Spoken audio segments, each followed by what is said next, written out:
Drama City Productions presents. You are plugged in for the Podcast Wrestling Society, where you can get dynamic weekly pro wrestling and MMA-related content.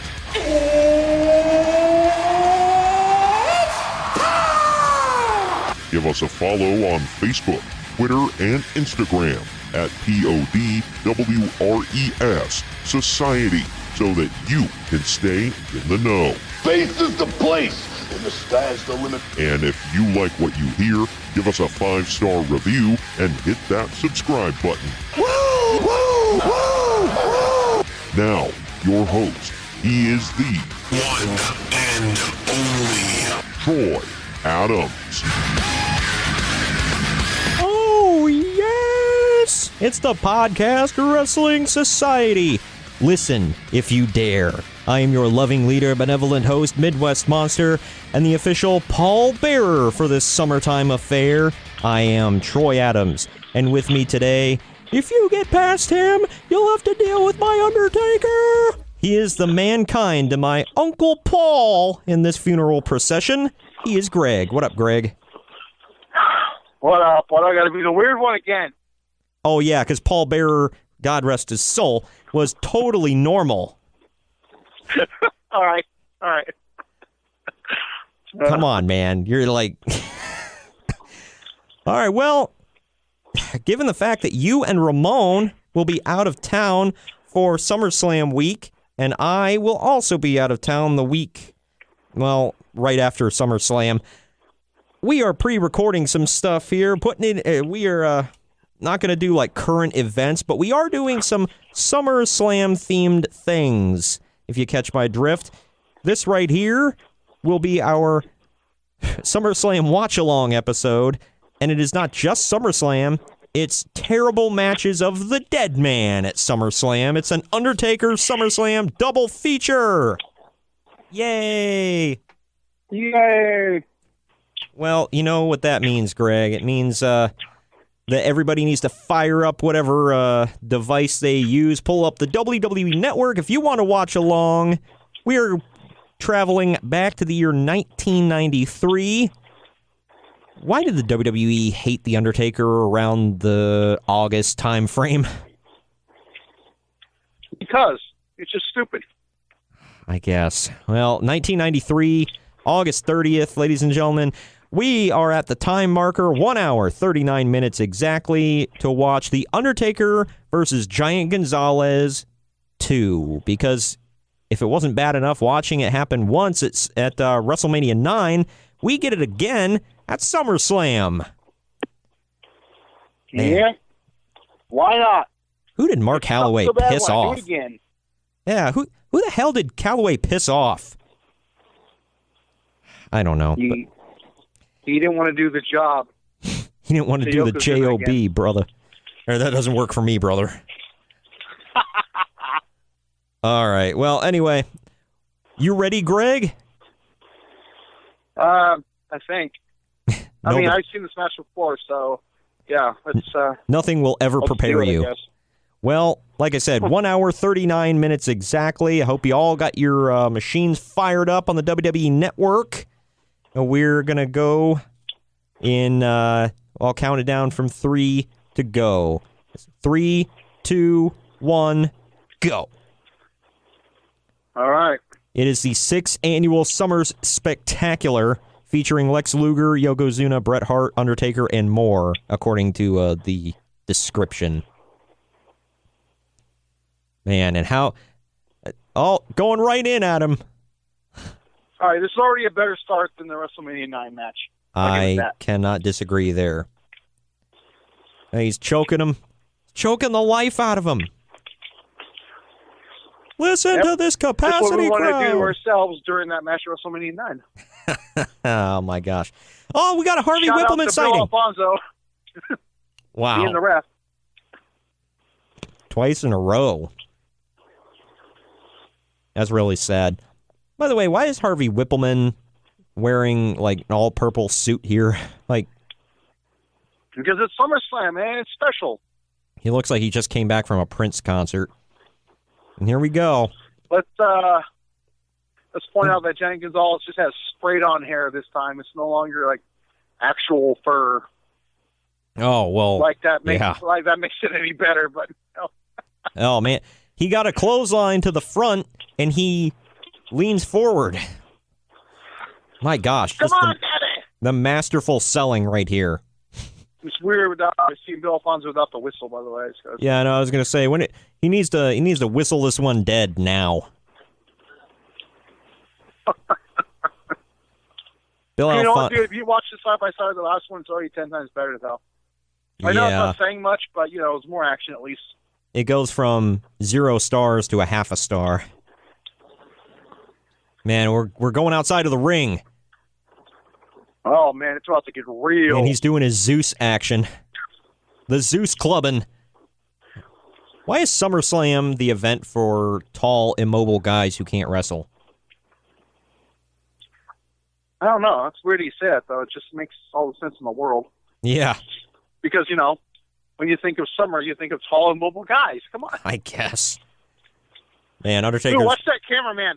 Yeah, get out of here, Fink. What do you know? By the way, did you know? Like, I noticed when they show Howard Finkel in the ring. Oh, he's got a chair. He's got a chair. Oh, dude, he hit him with a folding side, dude. Look. Dang. Dude, that probably hurt. Yeah. Call for the bell, Daddy. No, this is a rest in peace match. Yeah. It's a no DQ. Yeah, rest in peace match, which means I don't know. Oh, see that awesome Ico Pro sign in the back. Rest in peace to the audience because they're gonna die watching this match. Oh man, rest in peace to me having a warm seat because I'm getting up. That? It's like he sat on the stairs, got drunk, and fell off them. Had to be drunk to compete in this match, I guess. That dead man selling. The hell. Undertaker doing his best to drag this piece of crap through a match. He's trying to hype up the crowd, and they could care less. They go more mild than an Apollo Crews entrance. Oh, my gosh. And the front row is just sitting on their hands. I get that this pay-per-view is, like, patriotic and stuff. But, like, every time I see those things, I swear I think they're the French flag. Wow. By the way... Just the color scheme of them, look. It just looks like the French flag for me, Yeah, a little bit, yeah. Man, I can't remember. I had something at some point I was gonna make. Frickin' Harvey Whippleman there holding on to the urn. For some reason, Harvey... Oh, I remember what I was going to say. Yeah, they killed that alliance angle, or not the alliance, technically, the invasion angle. They killed that dead within a couple of months. They were like, you know what, it's not working, send it off. But they kept this program going all the way through the summer. And why wouldn't they, man? It's El Gigante and Mean Mark. Shut up. Oh, my gosh. Man, look how young Bruno looked. Little Bruno. Now back in the middle of the corner. I just want you to know, we're not having dead air time. There's really nothing to say. This match is just, wow. This is the greatest night in the history of our great sport. If you notice, like, Gonzalez, like, walks around putting his arms up, like, 5 times in the match, trying to get the crowd hyped. Yeah, this is very much a Zeus performance. I'm not even joking. Like, he's Zeusing it right now. I wonder if he watched tape of Zeus to prepare for this match. Oh, who's coming out? Oh, man. Oh, it's Paul Bearer. And he's got that wreath that Jim Cornette once sent to Jim Herd. But we don't know because they cut away. Right, yeah. Let's not zoom in on it. Let's just, let the audience at home assume. There it is. That's the Jim Herd wreath. For those of you that don't know, Jim Cornette at one point sent Jim Herd a wreath that said, there was a black wreath, and it said, "Congratulations on the death of your company." Wait, who did he send it to? Jim Herd. Oh, yeah, well. How did he not kill Pizza Hut, too? Yeah. Oh, he was successful running Pizza Hut. He can run WCW, of course. Uh-oh, Bruno's getting Because those go hand in hand. Well, yeah. Man, holy hell. God, dude, he weighs like 100 pounds and he just beat that. I was going to say, I look like I could beat the hell out of Harry Whippleman. For those of you that don't know, I'm not a large man. And there's Paul Bear's. He's about as big as Hornswoggle, and that's legit. Anyways, go on. Paul Bear's got his urn bag, and he's acting like he just got his USB stick with all of his porn back. What the hell? Well, do you see the faces he was making? Holy crap! What a body slam! That was the ugliest body slam ever. What a slam! That's the sweaty giant slam. My God, look at and Bear's like, no, not my porn. You can't have it. All right, dude, it's getting weird. He's like, maybe I should hold it up. I'm holding it up. Undertaker. Is that guy in the front row purposely trying to look like the Brooklyn Brawler? Or? Who wouldn't want to look like the Brooklyn Brawler? And he's up. He is up. Listen to the capacity like crowd. Royce and Billy Kay, Brooklyn Brawler is iconic. Mother of God. What a clothesline. A Ryko Pro banner. Hell yeah. Yeah, we've seen it multiple times. That's well, you know, everybody remembers the iconic Ico Pro. I still own some. This is like a Giant Gonzalez staple, dude, right here. Yep. Get hit a million times, never fall. Mother of God. Pauline. What are you talking about? He's just like stumbling around. Oh, he's down to one knee. And the Undertaker is going to the top rope for reasons. And what's he going to do? Giant Gonzalez looks drunk, and the flying clothesline.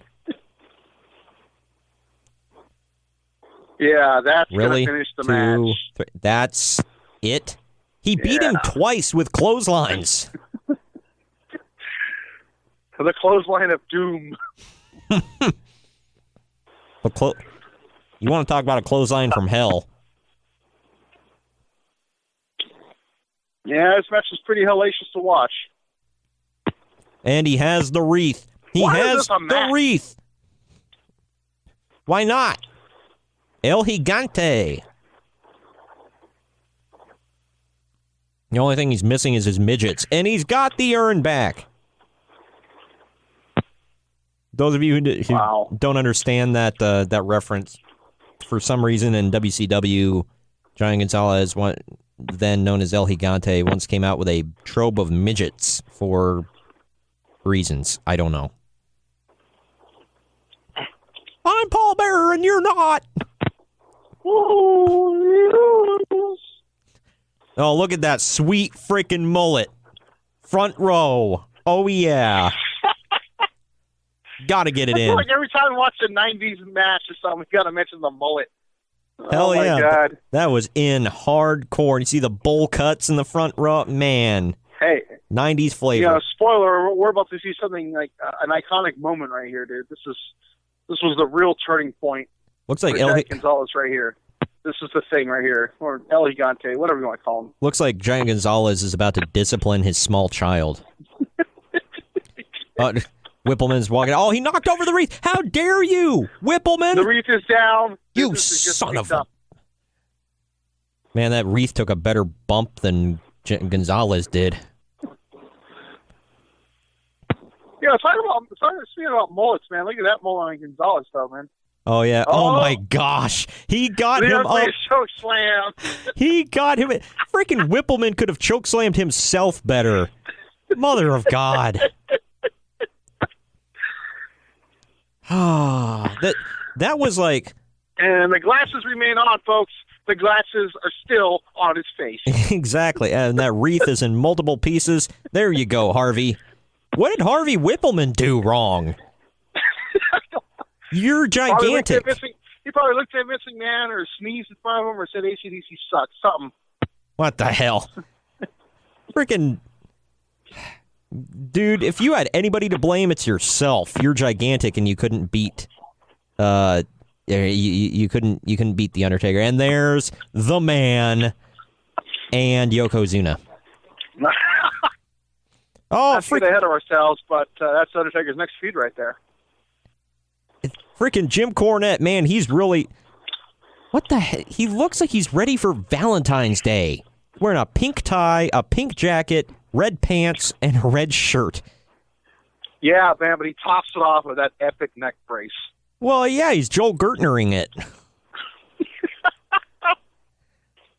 And, hey, he was the original Joel Gertner because I don't even think Joel was doing this at this time.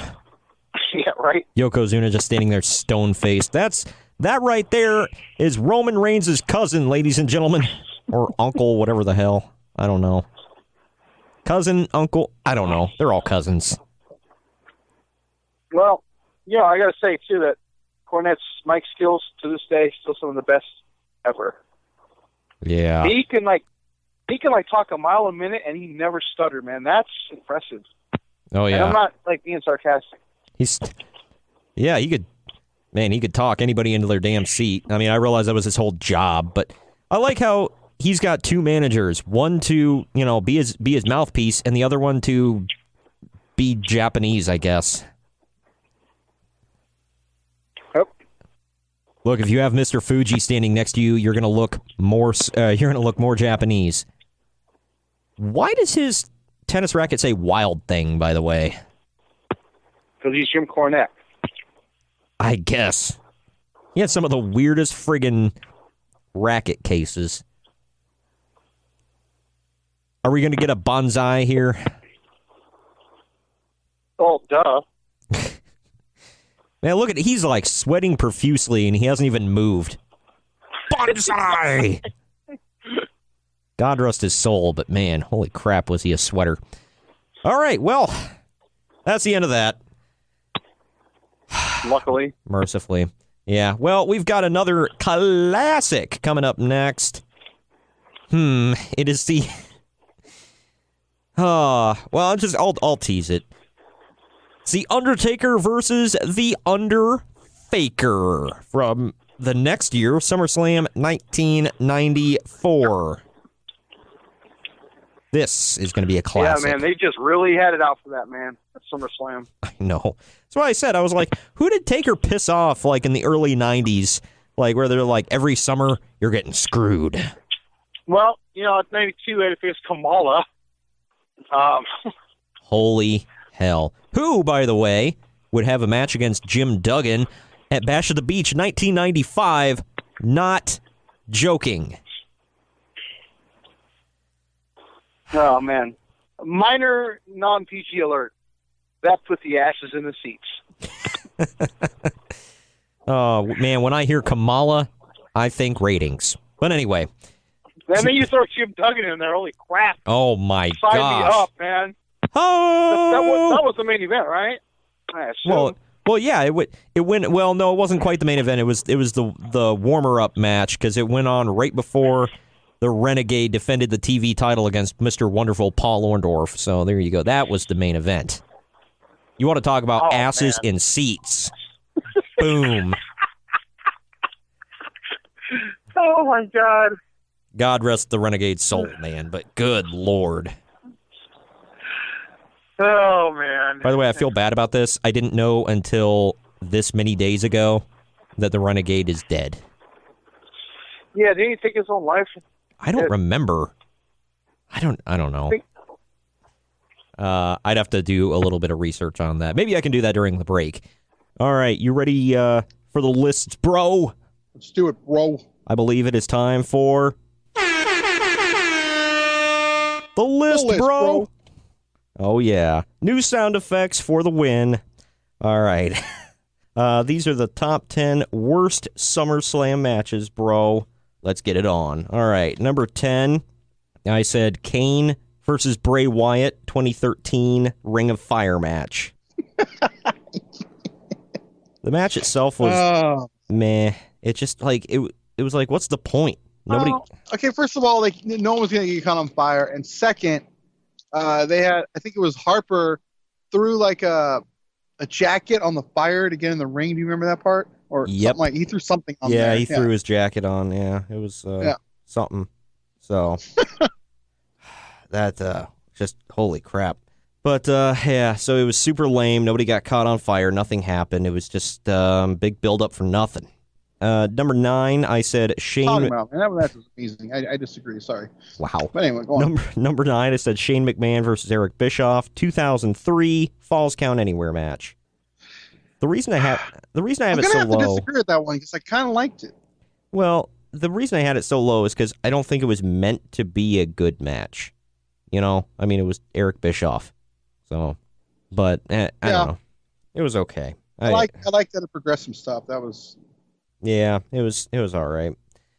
Number 8, I said Ric Flair versus Mick Foley, 2006. This was just two feeble old men having a slap fight in the ring. And that was the I Quit match, wasn't it? I don't. Last Man Standing. I think it was. I don't remember. I think you might be thinking about their match at the previous pay-per-view. I'm not sure. Let me see. Well, I'm gonna pull it up right now because I don't think it had any special oh yeah, it was an I Quit match. You're right.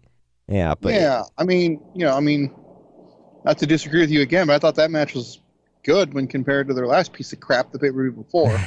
Was that the one where with the thumbtacks and whatnot? Oh, wait, no, yeah. that. No, well, no, it was just a quote wrestling match. Well, yeah, because if there's one thing we want to see Ric Flair and Mick Foley in is just a plain wrestling match against each other. I think they actually sold that match based on that. Good grief. Because Foley's like, I can do more than just hardcore, and we're like, no, you can't. Yeah, no, yeah. Then he proved it. And I love Mick Foley. Don't get me wrong. I don't know, but he could back in the day. I mean, he just he was okay. But now it's like, no, you just fall off of things and fall into things and get hit with things. So, number 7, The Oddities versus Kai and Tai, 1998. Go to hell. What the hell? What do you mean, go to hell? Because I reminded you of that? Yeah. Well, there you go. Everybody remember that one. What are you talking about, man? This one had Golga and Dick to Go in it. Dick to Go. Oh yeah. Thank you, Bruce. Thank you, Bruce and Conrad, for that one. Oh, hell yeah. Freaking love it. I've never looked at that name and thought Dick to Go until Bruce said it. Well, it's funny because it's like right there. It's in there. Not even like make stuff up. It's right. I know. It's how did I miss this? I don't know. Probably because nobody thinks of Dick Togo. So yeah, it's true. Number 6, we had to get there. Bret Hart versus Isaac Yankem, DDS, 1995. Oh, good God. Oh, I forgot about that piece of crap. Yeah. Keep in mind, by the way, this is Bret Hart versus the future Kane. At the time, he was facing a future mayor and a future WWE Hall of Famer, but we did not know that. Yeah. Hell, at the time, he was facing the future fake Diesel. There's so much crap with that. Speaking of which, so let's stay with the fake Diesel in the 1995. I said number 5, Diesel versus King Mabel. Oh man, yeah. And I actually have that on another list upcoming soon. Anyways. Wow. Well, and I'm sure all of you out there are wondering, how is this only number 5 on your list? Stay tuned. Number 4. Stay tuned. Number 4, let's go back a year. I said Undertaker versus Undertaker, 1994. Speaking of which, you and I on this very podcast are, you know what? I'll just spoilers. Anyway, it's that's a thing, and my God, I feel bad because this guy is so good, and he made my list twice. Number 3 said Undertaker versus Giant Gonzalez, 1993. Which we literally just reviewed. So let's just say this, okay? Number 1, in his early days, he wasn't a SummerSlam guy, and number 2, you don't say. They were consecutive years. Yeah. I'm looking at it now, like Kamala, Giant Gonzalez, the fake Undertaker, in 3 straight years. Oh, what the hell did you do to piss somebody off? Oh my God. And I think 96, didn't he take on Kama? Yeah, that wasn't that bad though. It was okay, but and then 97, he had like a little little wrestling match with some guy named Bret Hart. So Yeah. Yeah, the Heart and Soul. Yeah. actually, now that I think about it, his next 2 SummerSlams would definitely make up for that bad crap run. So he's good. We're good. Yeah, that's true. He's had a few SummerSlam moments, like in 2015. Yeah. Even though that was a weird ass finish. Hey, we were there. Right? Were we? I don't remember. Number 2, Batista versus the Great Khali, 2007. Oh God, yes. Who watched this thinking, man, this might be a good one? Sleeper of the night. I actually had no hope for that, and I tried to just man. Yeah. You tried to be positive, and WWE wasn't giving you much reason to be with this one. That they're just setting themselves up for failure. And number 1, The Cat versus Terry Runnels Thong Stink Face match from 2000. I don't see anything wrong with that whatsoever.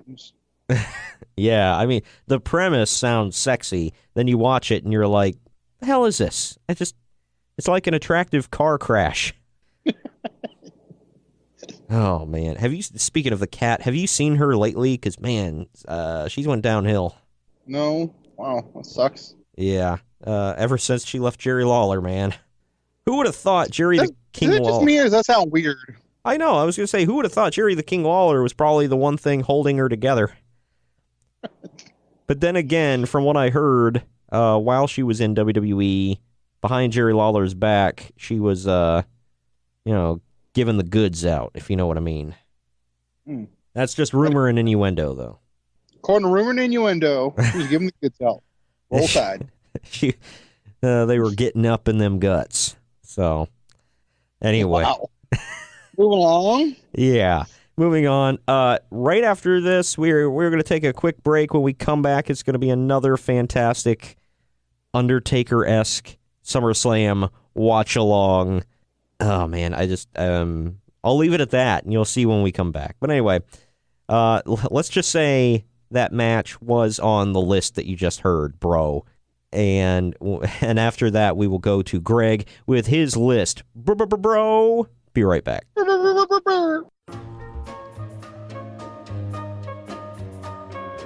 Small Town Mentality Podcast with your host, Ben.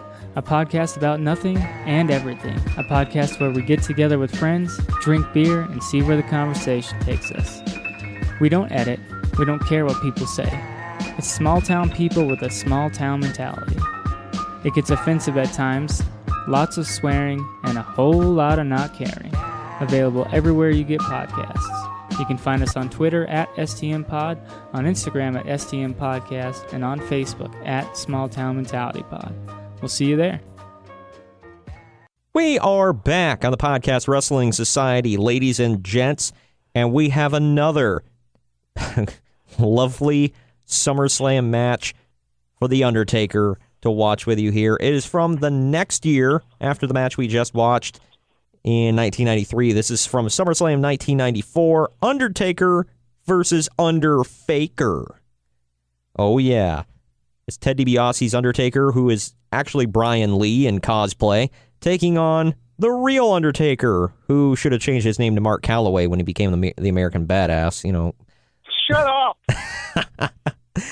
I say that jokingly, by the way. There's an idiot we know No, he of. doesn't. Him and his buddy agreed. No. Oh, yeah, because I'm the one who reported this to you, right? Not the other way around. All right. You told me about the combo you guys had. Anyways, move on. Yeah, okay. Anyway, if y'all want to watch with us, and why wouldn't you? If you still got your WWE Network pulled up, go to SummerSlam 1994 and go to the time mark, 2 hours, 36 minutes, 30 seconds. Oh, yeah. This is closing the show, ladies and gentlemen. Just think about that. Not the epic cage match. This. Yeah, well, we'll get to that when we start this match. But yeah, if everybody's ready, let's count them down, shall we, Greg? Are you ready? Hold on. Okay, I think I'm ready. All right, let's count it down here. Gotta prepare, man.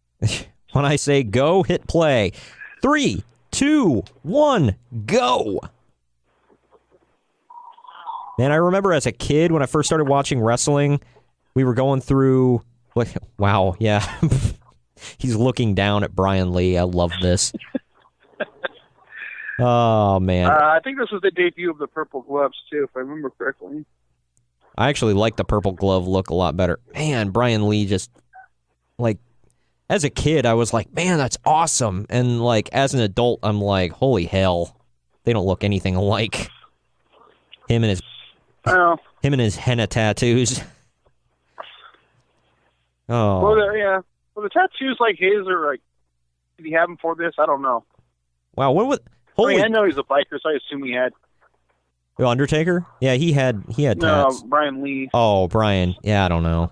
I don't think he had the same tattoos as Taker. I think they said they had to airbrush those on. When was the last time, by the way, you saw Undertaker do a drop-down leapfrog? I used to pull that every so often back then. Yeah, that's crazy. Guarantee he wouldn't do it now. Oh, hell no. He couldn't even do a drop-down now. Uh-oh. Brian Lee trying to no-sell. It looks like something out of The Walking Dead. Yeah. Everybody pay close attention to that giant ass urn that Paul Bearer is dragging around with him, by the way. Oh, he almost lost him. That was almost bad. I loved that casket, by the way. Oh, he sat up. Yeah, you know what I love, though? I got to point out that epic bow tie on Earl Hebner. Oh, well, hell yeah. I forgot to mention this in the last match, by the way. They showed Howard Finkel earlier, and they didn't, like, his name tag said, in parentheses, the Fink. Or, excuse me, in quotation marks, the Fink. Like, that's it. Not his real name, just the Fink. That's what he is. Yeah, it's like, really? Like, that was just a nickname. Why don't you have his, like, I don't know, I just found that weird. He's always done that. We have 2 bow ties rocking tonight. We got one on the $1 Million Man and one on Earl Hebner. Yeah, but the one on $1 Million Man's a Versace probably costs more than your house, so... Wow. It's different. Oh, man. And we got that close-up there. Brian Lee showing hashtag low-key big hog. Man, I wasn't looking. Oh, lies. And he's just awkwardly getting into position. This is the very first event, by the way, at that new arena. They used to go at the Rosemont Horizon, but now they're at the, what is it, United Center? I have no idea. Oh! The house that Jordan built. Nice. Yeah, this, as I was saying earlier, like, as a kid, I was going through the I don't know if it was Blockbuster or one of them video stores. For those of you that remember video stores, I was walking through there with a friend, and we were trying to pick out like some wrestling tapes to watch over the weekend, and we saw this, and I'm like, Undertaker versus Undertaker, that's going to be awesome. And I was sadly disappointed. Well, who wouldn't want to be disappointed? What's wrong with you? You didn't like this epic match right here? Yeah, the match that Dave Meltzer said, nothing else will ever compare to, the great Dave Meltzer. Shut up. Oh, here we go. Oh, what the... Man, what a... Man. No, I was like, get the hell out of this, get out of the way of this epic crash. Can we get the words out? What the hell was that? Stun gun. It was like a stun gun, but he was going to throw him over the top, but he didn't go. He came back in and ran to the corner for shelter. Yeah. Just wow. Here we go, Jack Gonzalez. Oh, never mind. By hell. I took 2 clotheslines. By the way, do you want to know what the star rating was for this match, Greg? -2 stars. Well, you were close. -1 star. Oh, Meltzer said it, therefore it is. I wouldn't give this a -1 star. I'd give it like half a star. There we go. Another epic hit. Man, that's just like the offense in this. And I'll say this. They were like, well, their time was severely cut because the match before this, the cage match between Brett and Owen, went like 20 minutes long. However, that tells me there was 20 more minutes of this planned. I don't think that would have made it better. So, look at the positives. I will say... half full, man. Come on. I will say the build-up to this match I thought was great. And the only time you get Leslie Nielsen involved, it's already a win. Mother of God. Yeah, well... I thought the build-up... promoting Monday Night Raw on his shirt. That's back when it was cool to wear that shirt. Yeah. Well, this... The build-up to this match was cool. I thought... For those of you who don't know... was the Undertaker injured or something? Like, what happened to him to put him out? Yeah, he was like legit injured. So then, like 20 guys buried him in the casket at Royal Rumble '94. Oh, that's when he. Match. That's when he rose to the heavens because Yeah. The Undertaker would definitely, his spirit would go to heaven. All right. Yeah.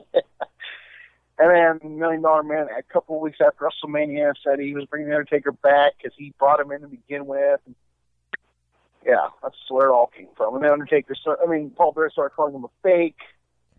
Leslie Nielsen was hired to find him, and he was going to like places all around the country, like car places and donut shops, and we were like, "Oh yeah, I saw the Undertaker coming here the other day and buy you this." And, yeah. Wow, that's okay. Well, maybe that part wasn't epic, but the idea I thought was funny. The only thing this was missing was Brother Love. I think that really would have set this off. I think if Brother Love was involved, I think this match would have been a lot better. I think you may be the only person in the entire world that thinks that. I'm joking, but yeah. Oh, here we go. Tombstone! Boom! And, oh my God, he damn near killed him. You want to know what the match before this, the Brett and Owen Hart cage match, got star rating wise? I'll say 4 or 5. 5 stars. And he sets up. I'll be damned. I thought it was 5 stars, but Meltzer. Yeah, it has to take place in Japan. My boss at work, got to find something wrong, even if it's perfect. Something's wrong. Wow, what the hell? That was a weird way to transition out of that. Frickin' Brian Lee had the hardest time. Man. Oh, man. He jumped up and caught air with it. Dude dead. He is dead. See that one dude getting super amped in the back. Yeah. But, he's sick in the head, man. I can't kill him. We're going to break his vertebrae, bro. Well, you know what went on before? We're going to walk again. We're going to put him in a wheelchair, bro. Wow. And here he goes. Tombstone numero 2. Cinco. It's never enough. Go. Now I'm trying to get some excitement going into this match because, wow, this is boring. Why was that Brett and Owen match bookended by such crap, by the way? Because you know what match went before Brett and Owen for the WWF title? What's the Razor Ramon Diesel? Number 3. Nope, it was Jeff Jarrett versus Mabel. 1. Oh, yeah. 2. 3. And the real Mark Calloway wins. Have an amazing match at the next SummerSlam. We'll get into that later. Yeah, well, because Jeff Jarrett took on Mabel, or defeated Mabel, actually, in 5 minutes, 45 seconds for 3/4 of a star. Still higher rated than this. That one was shortened. This one we had more time. Look at freaking Ted DiBiase's like, nope, I'm out. Peace. You're on your own, prime time. And here comes a couple of jobbers. Druids. Whoa, what do you mean jobbers? Those are developmental guys, all right? One of them's Pat Patterson, the other one's Brother Love under a hood. I don't know, I'm just guessing you certainly wish Brother Love was here, man. You're damn right I do. And this is one of 3 times he's used that when I was a kid, light up thing. Dude, I marked so hard for that thing lighting up. I don't know why. Yeah, you're not alone. I did too. Why. I thought it was awesome. I'm like, how did they get it to do that? And then as an adult, I'm like, no, like, it's a freaking gigantic flashlight. That's how. Wait. Like, so the spirit in there is a flashlight, not ashes. Yeah. But then we find out later it's actually Paul Bearer's ashes. But, whatever. That comes later, I guess. I don't know. What the hell, dude? You had to say it. Freaking CM Punk said it. What do you mean? Or he insinuated it, at least. Go Undertaker, you gotta dig him. Say what? That sign, it said go Undertaker, and the one below it said you gotta dig him. What the hell? Oh, lights flashing, man. Like, this is when they start getting a seizure. Yeah. I notice the older I get, strobe lights, don't, do well with me. The Macho Man. Ooh, I remember correctly, yeah. this was the last ever wrestling appearance or pay-per-view appearance. Look at my gigantic cowboy hat. Oh, dig it. So big I could fit that urn under it. Oh, yeah. Couple of Slim Jims. Next year at summertime, I'm going to be... my sponsor, Slim Jim, is going to be all over Bish at the beach. Dig it. There's Leslie Nielsen and that other guy. Yeah, that's Bob Kraft, the owner of the New England Patriots right there. Oh, yeah, it is. It is Bob Kraft. Holy crap. Wow. I was like, he looks familiar. Who the hell? Money in the Bank. Money in the Bank briefcase. No, it's a contract. We don't say briefcase. No, I'm sorry. Bob Kraft is going to cash it in. The Patriots are going for the Super Bowl. Patriots are taking it from the Philadelphia Eagles, dude. We're cashing it in. Where's Leslie Nielsen? Still dead. Oh, that was craptastic. Man. You know what's weird is 3 people we saw in that last segment are dead. That's kind of a bummer. Yeah, it is. Leslie Nielsen, Paul Bearer, Macho Man. Dead. Dang. Yeah, so that... By the way, ladies and gentlemen, that was how they ended SummerSlam 1994. If you watched with us, you watched in duration until the final second when they went off the air. Mother of God. I'm just glad it wasn't that crappy Brett and Owen match. I know. Why would the WWF title close the show? 32 minutes, 17 seconds. So, we demand fake Undertaker. So, if I get this right, if I'm doing my math according to, people who said this stuff correctly, Brett and Owen was only supposed to go 12 minutes. The Undertaker versus fake Undertaker was supposed to go 28, almost 29 minutes. Oh, my God. Who put that together, man? Who booked this? I mean, they shortened the epic Naval Jeff Jarrett match to 5 minutes. That could have been 15 minutes easy, man. Let's look at some of the star ratings, by the way. Opening match of the night was Bam Bam Bigelow and IRS defeating Fatu and Samu via disqualification in 6 minutes, 45 seconds. Didn't get a... Real quick, that was supposed to be a tag title match. And for some reason, the Headshrinkers lost to Shawn Michaels and Diesel the night before at a house show. Wow. Never understood it. That's, odd. Well, that one didn't get any stars, so I guess it was a dud. Next match, Alundra Blaze defends the Women's Championship in a winning effort against Bull Nakano. 8 minutes, 10 seconds. That match got 3 and a 4-star. Razor Ramon defeated Diesel to become the new Intercontinental Champion. 13 minutes, 55 seconds. And that one got 2 and 3/4 stars. So that was like midway. Then Tatanka defeated Lex Luger in a Who's the Better American match. I just made that up. 6 minutes, 2 stars. And then, of course, if I was booking this show, this is how I would have done it. Jeff Jarrett and Mabel, and then the WWF title match, and then Brett, and then Undertaker versus Undertaker. So that. My God, I just. Well, one of the things, like, this is like, thinking like logistically. So the whole cage match erupts into like a huge brawl with the whole Hart family. I don't know if you remember that part. I forget. It's been so long. It starts with Anvil like clotheslining the hell out of Bulldog, who's in the front row watching, and it knocks Bulldog and Diana over.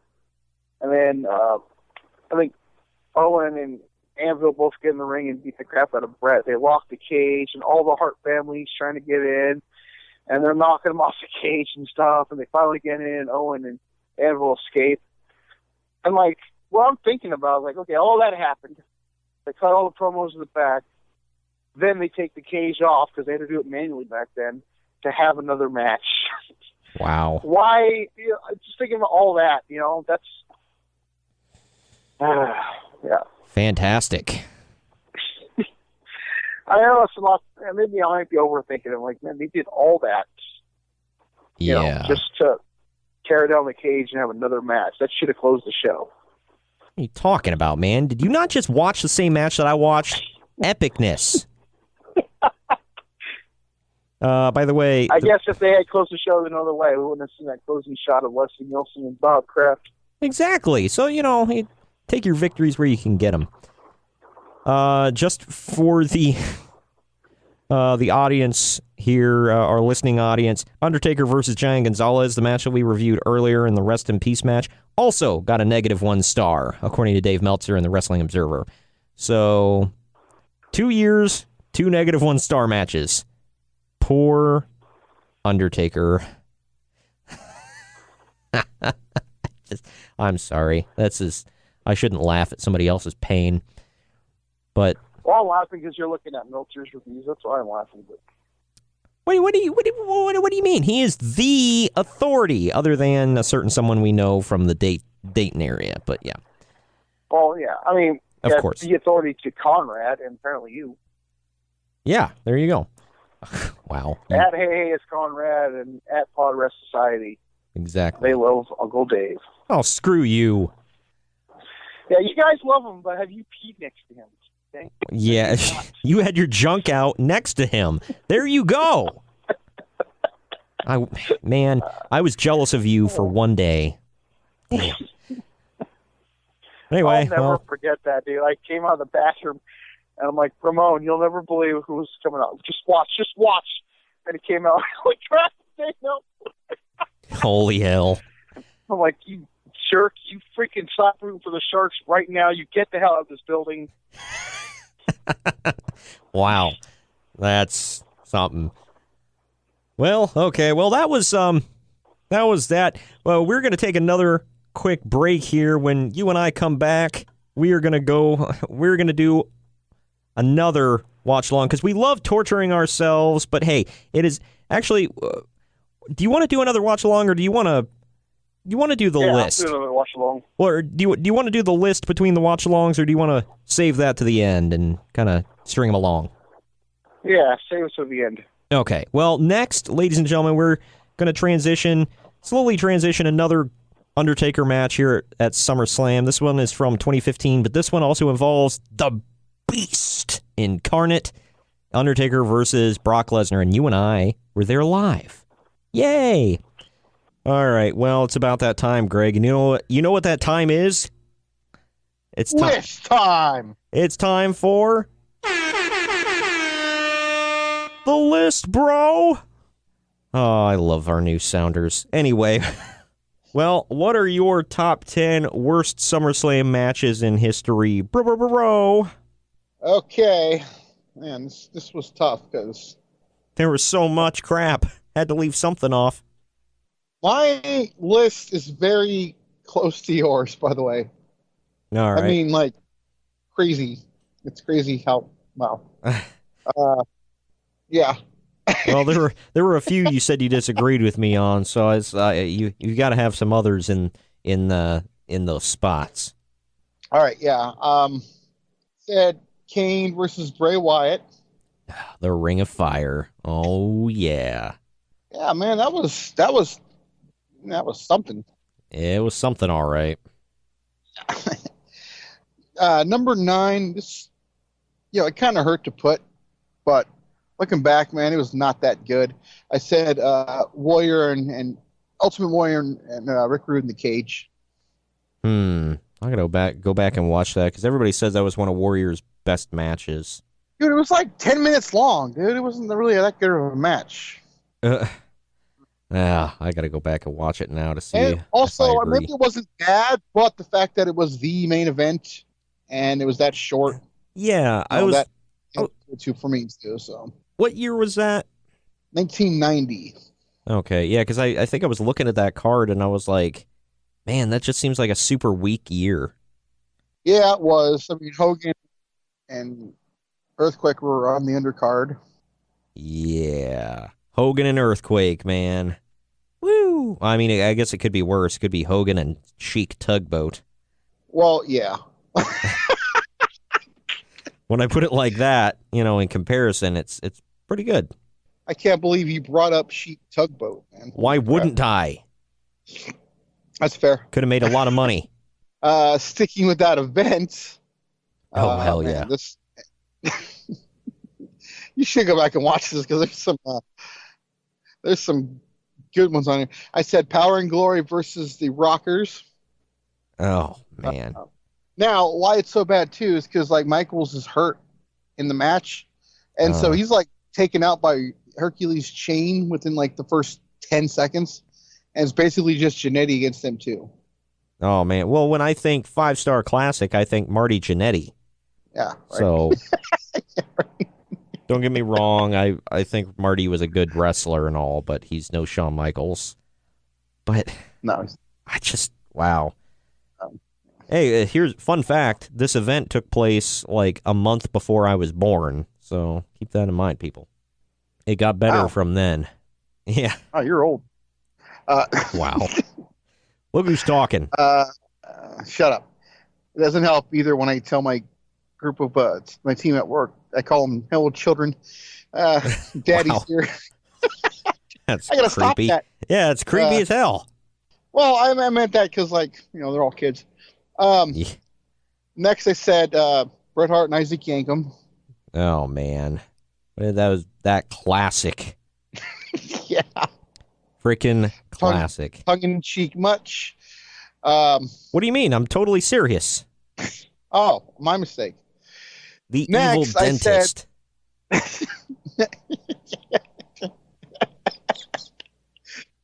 that was bad. Come on, man. It was a classic gimmick. Okay, two things I always think about. Vince McMahon saying, I see him in polka dots to Dusty Rhodes. And looking at Glenn Jacobs saying, evil dentist with bad teeth. Yeah. Oh, mother of God. Next, I said one of the reasons SummerSlam 92 sold out, but I didn't think the match was that good. But this was one of the reasons. I said Nails versus Virgil. Oh, mother of God. Shut your mouth. I thought that was going to make your list of best matches. Virgil says on his Instagram all the time, he always says something, he goes, like the time Nails and I sold out Wembley Stadium, 80,000 people. 5 Meatball Classic. My God.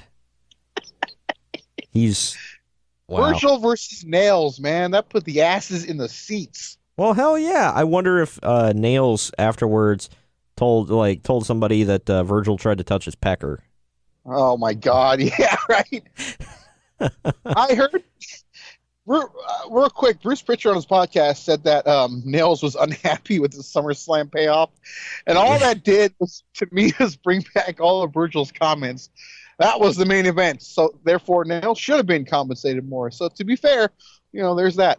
5 Meatball Classic, man. Where's his money? Oh, man. Gosh. Let's see. I think the rest I have on my list, you have them all. I said Batista versus the Great Khali. Hell yeah. Yeah. I had it higher on my list, though. I don't know why, yeah. But it sucked ass. Next was Undertaker versus Undertaker. Oh, man. What do you mean, man? Primetime Brian Lee pretending to be Taker, baby. A.K.A. Chains. Hell yeah. And Everybody remembers next, that. I had this one pretty high on my list, and you had it actually lower. I said the Oddities versus Kind's High. It had Dick to go in it. How do you whatever. I mean, and the Giant Silva and Kurgan. My God. The Giant Silva. Yeah, there you go. Not to be repetitive, but asses in seats, Madison Square Garden. Boom! Exactly. When you put all those guys on there, a dancing Kurgan in a tie-dye shirt, good grief. Freaking, in the middle of the garden, gotta hit that home. Yeah, and the Shark. The Shark wearing a gold mask and a Cartman t-shirt. Boom. Good God. This is getting better the more I talk about it. And Funaki. Watch it now. Hell yeah. Yeah. And the last two, Diesel versus Mabel. Man. That was great. Just look at him. He's so friggin' huge and chocolatey. Sweaty. What the hell? Mabel can be a top guy. The hell? I see him in suspenders. Showing off his... No, we're moving on. Come on. And the last one was The Undertaker versus Giant Gonzalez, that classic. Oh, man. That, people to stop listening because we keep bringing back these bad memories, dude. I don't think this is a good idea. Well, keep in mind, by the way, this wasn't just like a one-off, whatever. This was a rematch between these two after what we had previously seen at WrestleMania. Because that one went over so well. Oh, yeah. Went over like a lead balloon and a fart in church all at once. A lead balloon farting in church. We're talking about one of the greatest wrestlers in the history of pro wrestling and The Undertaker. I don't get how they go together well. I was hoping you were going to go there. I was hoping, and you brought it home. Boom. I couldn't even keep a straight face. Oh, man. Giant Gonzalez, man. El Gigante. Man. On the very, very, very slim chance that anyone's listening that can do it, I want a Giant Gonzalez Elite figure, by the way. So just, Yeah. Hit us up slip into our DMs on Twitter. It's at PodRust Society. And I'll get the message on to Greg, and we'll get him that Elite El Gigante. All right. My gosh. Well, I want to reenact with my figures that classic. I already have an Undertaker figure. Well, you could do WrestleMania 9 too. Just gotta get a little rag and have some water on it as chloroform. Man. Oh yeah, you can smell it. You can smell the ether. All I can smell is BS. Anyways, moving on. I can smell the sweat coming from Jim Ross wearing a toga in the beating hot sun. Good grief. All right, well, that's that list. We continue on. I'm sorry, by the way. Yeah, you should be. We continue on after this. You did it too, jerk. Whatever. Don't blame me. I'm the podcast host, all right? I don't get any of the blame. It's all on you, buddy. But we will return with a not-so-bad, just kind of a weird Undertaker watch-along match to finish out this podcast. Bro, be right back. Drama City Productions presents.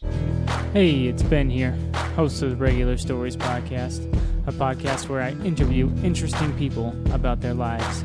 These are not celebrities, they're not the elite. These are regular people, and these are their stories. You can follow us on Facebook at Regular Stories and on Instagram at Regular Stories. We are everywhere that you can get a podcast. We are on iTunes, Google Play, Stitcher, TuneIn, just about everywhere else. Look up Regular Stories Podcast. All right, this is our third and final watch along. It is a Undertaker watch along again, and this one holds special meaning to you and I, Greg, because we were both there. Yeah, it was Man, it was a great night. It was. I had a I will say, fun time. to this day, still my favorite SummerSlam that I've attended. Nice. Yeah, it was. And I've been 3 of them, so yeah. It was really great. It was my first time in New York, my first time at a pay-per-view, and yeah, so it was a big time for me. And yeah, it was great. It was a great weekend. We went to NXT, the very first takeover outside of the very first Full Sail. NXT event outside of Full Sail too. Yeah, there you go. And so we joined in on the first ever Full Sail Sucks chant, I believe. Oh yeah. Then we went to SummerSlam, and then we went to Raw. So, needless to say, it was huge. Big league weekend. The #1 vacation ever. Oh, yeah. And this one was so big. The last 2 matches that we covered sucked. This one didn't suck. I actually thought it was fairly good, but it had an awkward-ass ending, and it had some stuff to laugh at. So, we are going to be covering all of that. If you want to watch along, pull up SummerSlam 2015. It is 3 hours, 19 minutes, 40 seconds. I'm looking at... First ever 4-hour SummerSlam, by the way. Yeah, it was the biggest SummerSlam in history. So, up until that point. So, big league. Live from the Barclays, ladies and gents. So, are you looking at The Undertaker's face right now in the corner? Yeah, it's very creepy. So can we start this so I can get off my screen? Him and his lazy eye. All right. All right, you ready to start this, Greg? Let's do Buckled in? All right. 3, 2, 1, play. So let me turn it down. Yeah. The Undertaker getting Man, I got it muted. We can't hear Michael Cole. Yeah, oh, man. Started at 3:19:40 because the match starts very abruptly, as you will see right here. Undertaker getting in. There's Brock just bum rushing him, man. Good Lord, just knee in the crap out of the dead man. Holy crap, he's JBLing him like he's Blue Meanie. I forgot about that. Like I told Greg, I haven't watched that. I don't know if I said this yet. I have not watched this back since we watched it live, so this is kind of cool for me. Oh, took a spill.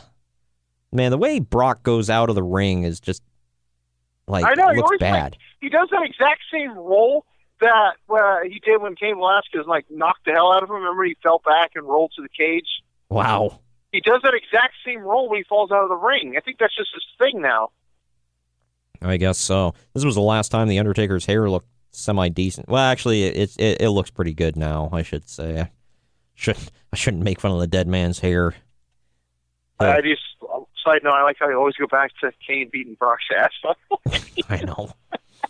It always works its way into the conversation somehow. This was back when they could still use pyro. Yeah. Trippy. Oh, dang. Man, Brock as you see, he's going right for the MMA style from the whole, right at the beginning. Yep. Dude, Brock just beat the tar out of Taker in this match. Yep. Then the whole Nate getting the hell out of the way. Look at the look on his face. He's like, by God, I get the hell out of here. I hope they're paying me well for this. By the way, this match... Little Nate. Yeah. This match closed the show. It was not...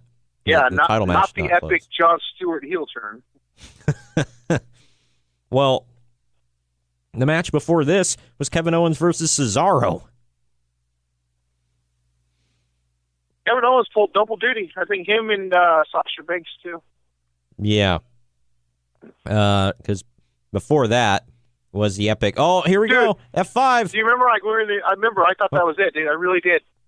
Yeah. When we were there. I forgot. But, oh, man, he's got the freaking Brock selling the hell out of the goozle. Look at how white his freaking legs are, man. Holy crap. Conan O'Brien, he got crap on him. I know, right? And he's not even ginger. Oh, man. No, he has a soul. Ooh. Dang. I remember when we watched that live, and I was just like, dang, that looked painful. And it still does on the playback. This match was a lot more, just go forward than their WrestleMania match. Yeah. Man, his back's already messed up. Suplex City. Well, the WrestleMania match, I was not a fan of at all, and it wasn't just. Well, yep, he yelled it. It wasn't just because Undertaker lost. I thought the match sucked. But as I was saying before, the Owens and Cesaro match was the Team Bella versus Team PCB versus Team Bad 9-woman tag. Man. Get a close up of that cauliflower ear. Yeah, that's pretty disgusting. Man, face first, Goldberg style. Oh wait, no. The crowd, if you'll notice, is extremely hot. They were hell into this match. Oh yeah, they were.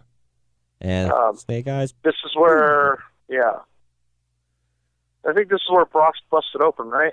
Yeah. Did he bleed in this match? I think he bleeds in this match. And I think we were all like, "Oh God, here come the gloves!" Yeah, here they come right now. I think. Yeah. And then we're all like, "Oh, they're gonna bring someone out to stop it." I think he legit got hard-weighed. Yeah, because that doesn't look like a razor blade job right there. That looks for But real. you can see it. Like, we go back and watch, you can see when it starts to bleed. Holy crap! It's Guy's got a "I'm a John Cena guy" T-shirt. some guy has a sign that says "Believe in 7." Is that like the Dustin Rhodes character? Or? I'm thinking more. Well, it could be. I'm thinking more like the Kevin Thorne character.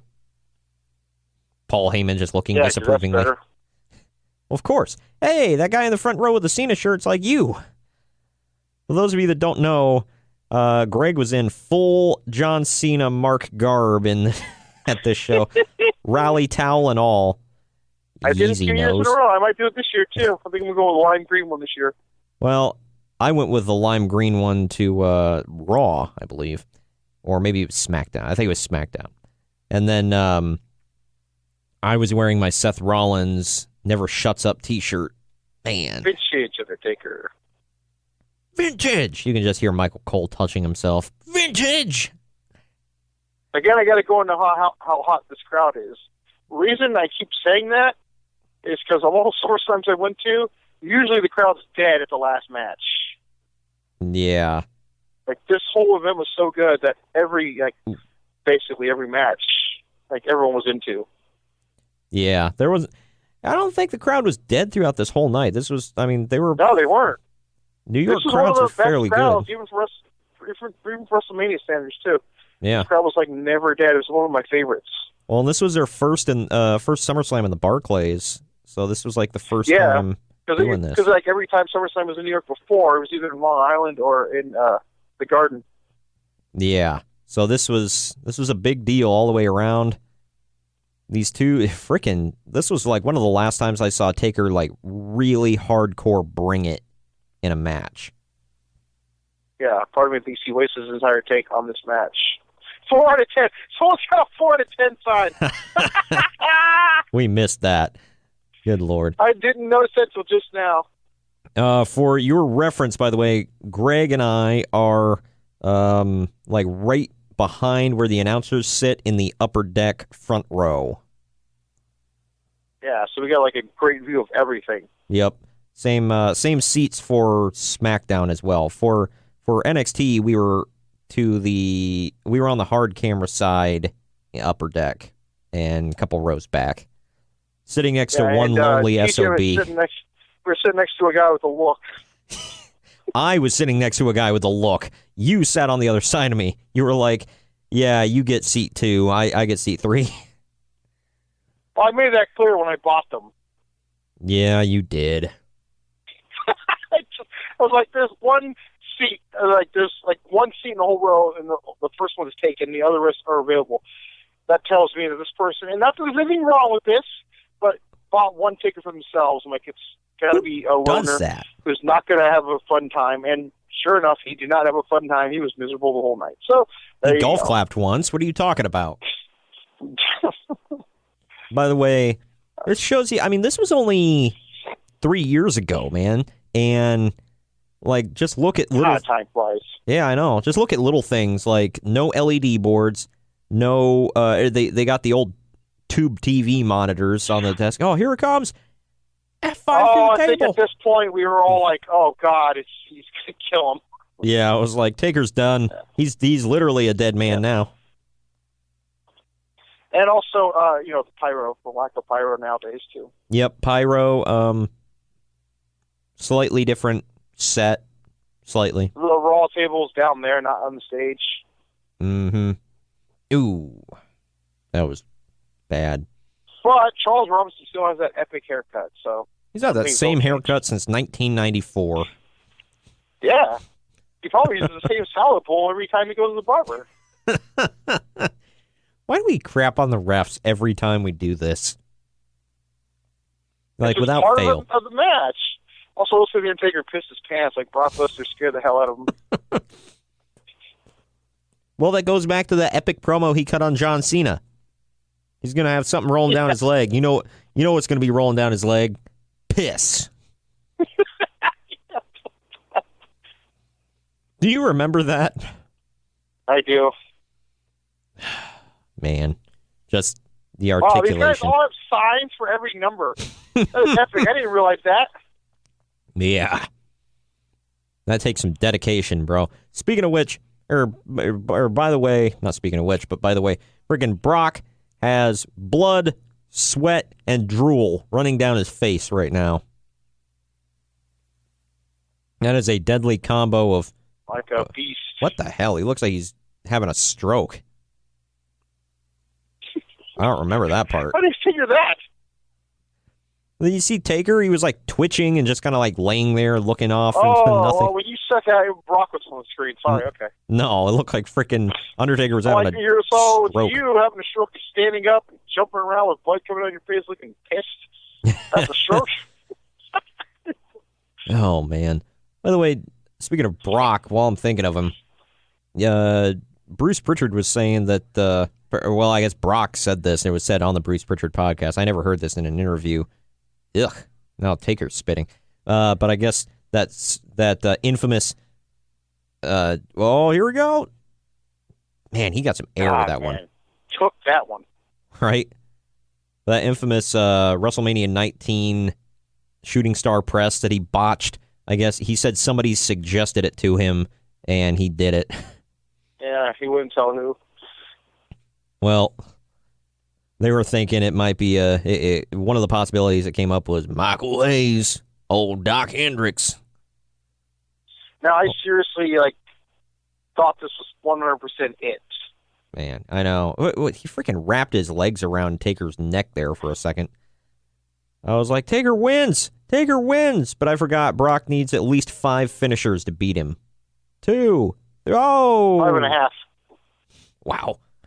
Just ask Roman. Still hasn't got the job done. He will in a couple weeks. I don't know, man. We'll see. I mean, I fully expect him to. But knowing WWE with the way they like to just, like, swerve, bro, like, I don't know. What is it with the guys named Vince and Swerves? I don't know. Dude, all of WrestleMania this past year was frickin' swerves.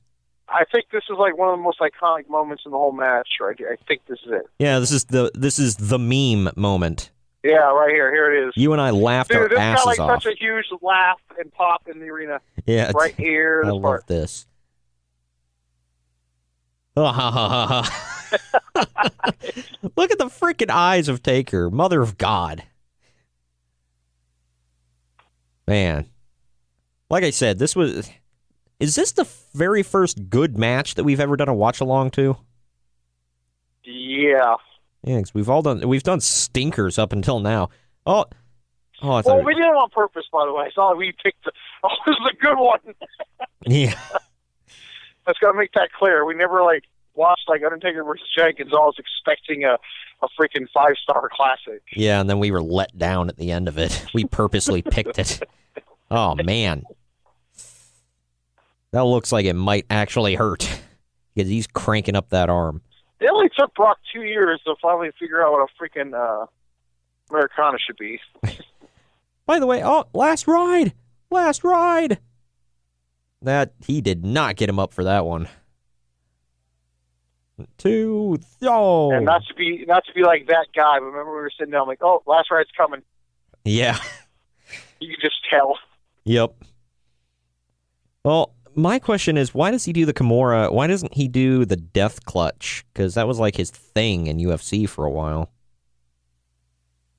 Get a look at the Chrome Dome. He won one match with it, one fight with it. I thought he tried to lock it in a couple times. Plus, he had Death Clutch on all the stuff. He tried once, I think, on, was it Overeem, maybe? I don't remember. But he won more matches with that than the Kimura. Yeah. So, there you go. Or match, fight, you know what I mean. Oh. Ball game. Yeah, you can hear JBL now. Ball game. Good night, sweet prince. 2. I honestly thought that was it. I was like, damn it. And then when he kicked out, I was like, yeah. Man, Brock, If I remember correctly, you're like, oh God, he says he's gonna hit another one. That's gonna be it. He says WrestleMania all over again. Did I said that? I think so. No, I don't even remember. You remember the stuff better than I do. The one thing I really remember is the next night on Raw, you jumping out of your freaking seat for the Dudley Boys. Not that I wasn't. I just remember that. I marked hard. Yeah, you did. All them people below us were sorry that they didn't bring a poncho. Right. Probably enough I didn't have a poncho on. You'd think I would. Man. Yeah, freaking look at Lesnar. He's like beet red. And crimson. The hell? Going for another one? Right there, we knew it was over in our hearts. We're like, it's over. That's it. 1, 2. And then Lesnar's like screaming, why? He's like Keenan on the Keenan and Kel show. He just walks in the room, something's messed up. Why? Yeah. Oh, man. Was this before or after you knocked over the guy's beer? I knocked over the guy's beer like way before this. I know, I just wanted to bring it up. And then he does it the next night. That was water, but yes, you are right. I will say this. I didn't knock over a single drink at WrestleMania. So No, because you watched your ass this time, and I mean that literally. And there were a lot of beers to knock over. Oh, here we go. Yeah, Hell's Gate. There we go. The most controversial ending ever. This was before Paul Heyman decided to just give up the ghost and cut all of his hair off. Yeah, right. Oh, man. It's the beginning of the end. The one thing I do remember from this show, somebody was wearing a Tom Brady jersey, which I thought was weird in this arena, and he, like, Hulk Hogan'd it. Oh, that wasn't it yet. Yeah, that's right. Here we go. Oh, yeah. Yeah. No, it was like, nice. I didn't notice that he did that, and we were walking behind him, and I was like, hey, dude, nice jersey. And he turns around, and it's, like, ripped right down the center. He's like, oh, thanks. I'm like, okie dokie. You ripped the GOAT's jersey. How dare you? You're going to hell. Well, he was in New York, so I guess it's forgivable, I guess. I don't know. Man. Why would you wear that in New York? Because you're going to rip it. I don't know. Oh, here we go. Is it just me, or did no one else realize that, like, okay, well, there's that. There it is. Man, this is like the weakest lock-in of the Kimura right now. Like, wait, he didn't tap. He didn't tap. Little Nate is telling him, no, it wasn't me. I call for the bell. You don't call for the bell, you piece of crap. Ric Flair told me I do it. Wow. Pinchasa!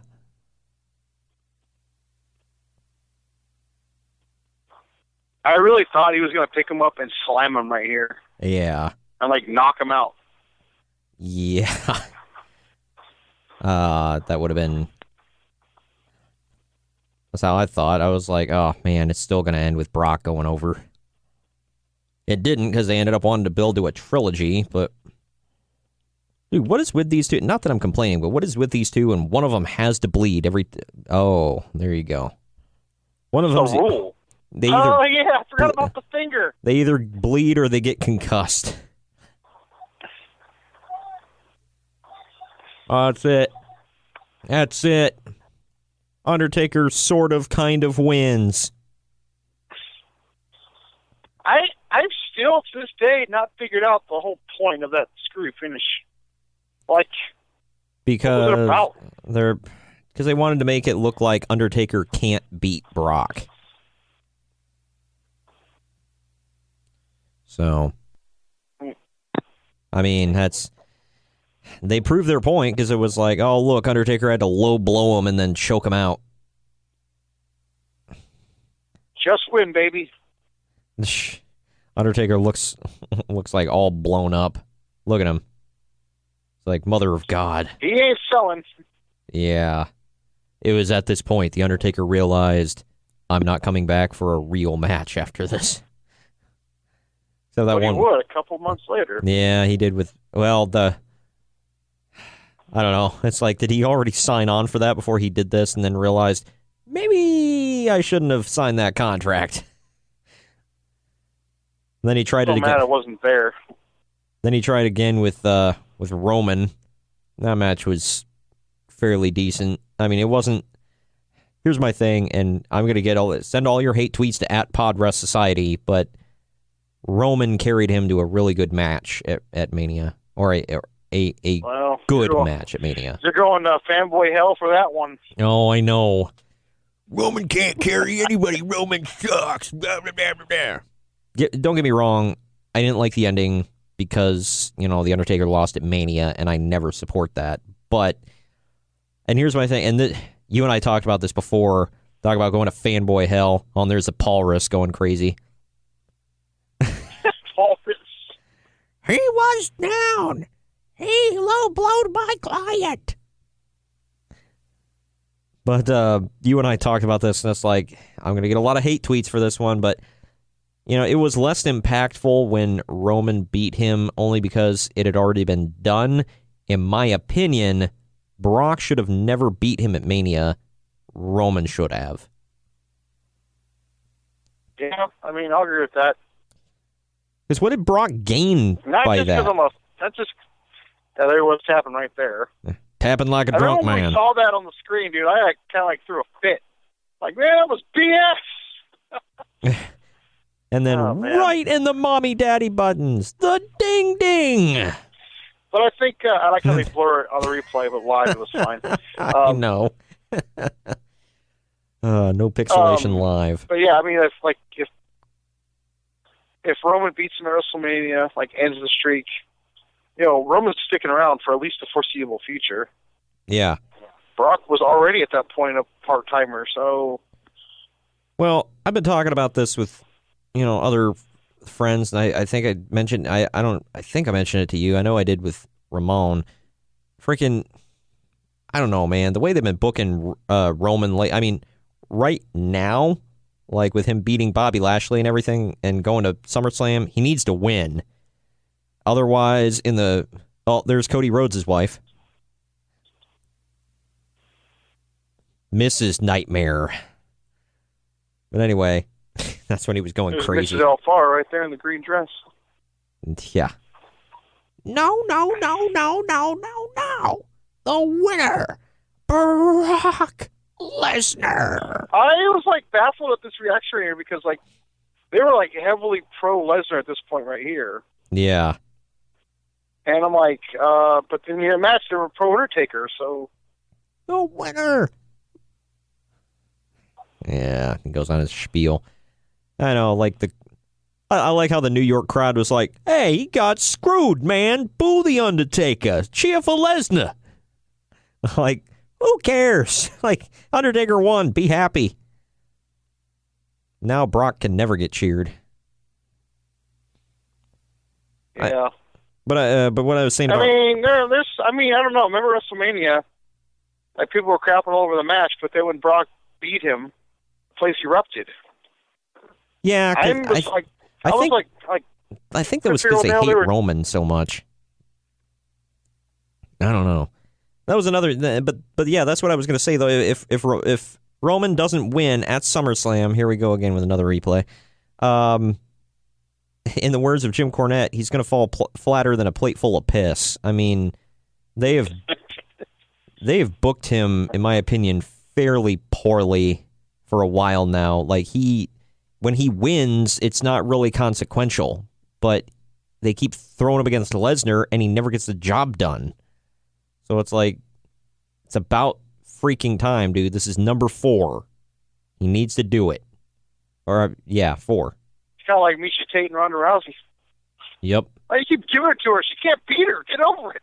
Yep. I want a rematch. No, you'll get one, and you'll win. Is Paul Heyman wearing 2 ties, or is just like that a 2-tone tie? I think it was like the back of the tie fell out. And, yeah. Well, that's that match, ladies and gents. So I hope you enjoyed that. One of the watch-along. best vacations I've ever had, by the way. Oh yeah, by far. I was in a lot of pain at the end of it. Until 2 weeks from now, I got a feeling we're going to top that. But what did you say? Sorry. I was saying, well, by the time this airs, you're already on vacation. But yeah. Yeah. Okay. This is our spoiler. This is our warm-up for SummerSlam by showing you 2 terrible matches and a fairly good one with a really screwy finish. So, there you go. But, yeah. So, well, actually, this airs...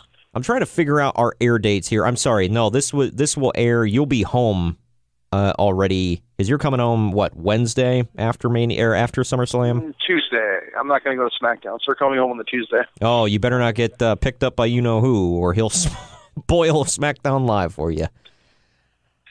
So, but, yeah, so anyway, this was, it was a great vacation, but you'll already be home. I'm trying to figure out schedules here, because I'm going on vacation, like, my vacation starts the weekend of SummerSlam. So, which is why we are doing watch-alongs, no news. Last week, obviously, Kyle and I did our preview for SummerSlam, and you and Ramon will be around, so you'll be on the podcast too. Obviously, this is all in retrospect now for all of you. Pre-taped. There's a problem with pre-tapes here. Next week will be me and Kyle giving our review of SummerSlam, and I know it's going to be a week after the event and whatnot, but we can cover all the fallout from SummerSlam too, so we can jam-pack all that into one great episode. And this episode is going to be spliced and diced together so that you get a top 10 list. There wasn't a top 10 list there probably was one last week. Greg and I have to figure out the kinks of all this stuff, how the scheduling is going to go. Like I said, this is a problem with pre-taping. And next week there will not be one, though, because it's just Kyle and I, strictly. But I don't know about you, man. Even though we watched 2 crappy matches and then this one, I had some fun on this podcast. Yeah, it was fun. It's a good... especially the terrible matches. I don't know why, but that's... Yeah.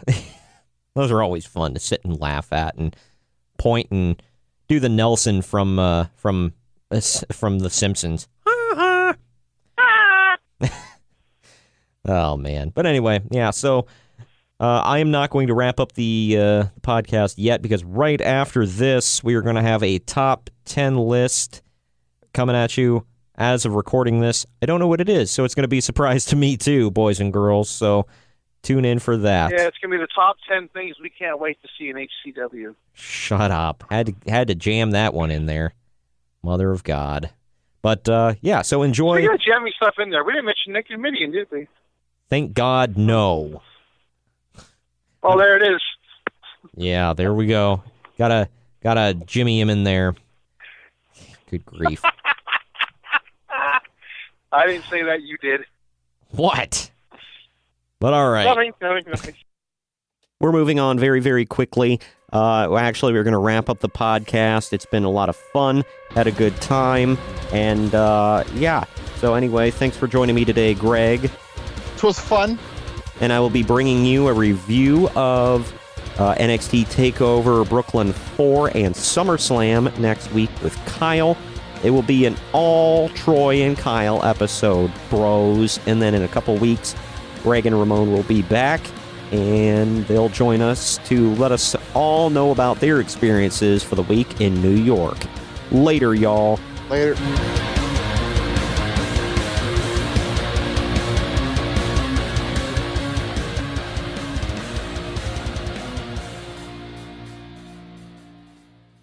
This has been a Drama City production.